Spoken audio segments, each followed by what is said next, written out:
بسم اللہ الرحمن الرحیم۔ السلام علیکم ورحمۃ اللہ وبرکاتہ۔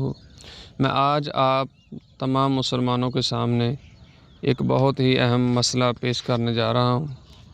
کیا مرد اپنی بیوی کو غسل دے سکتا ہے اور بیوی اپنے مرد کو غسل دے سکتی ہے؟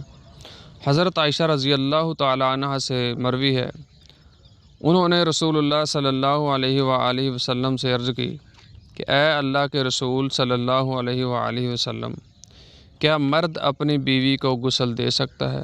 تو رسول اللہ صلی اللہ علیہ وآلہ وسلم نے فرمایا، عائشہ، اگر تم مجھ سے پہلے فوت ہو گئی تو تجھے غسل میں دوں گا۔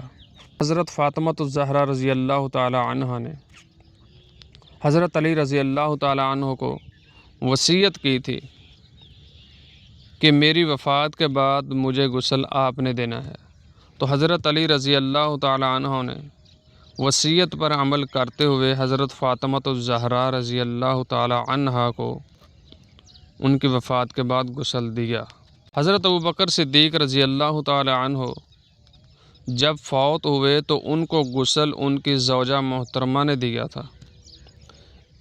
اس سے پتہ چلتا ہے کہ اگر مرد فوت ہو جائے تو عورت غسل دے سکتی ہے، مطلب جو اس کی بیوی ہے، جو اس کے نکاح میں ہے، وہ اس کو غسل دے سکتی ہے، اور اگر بیوی فوت ہو جائے تو اس کا شوہر بھی اس کو غسل دے سکتا ہے۔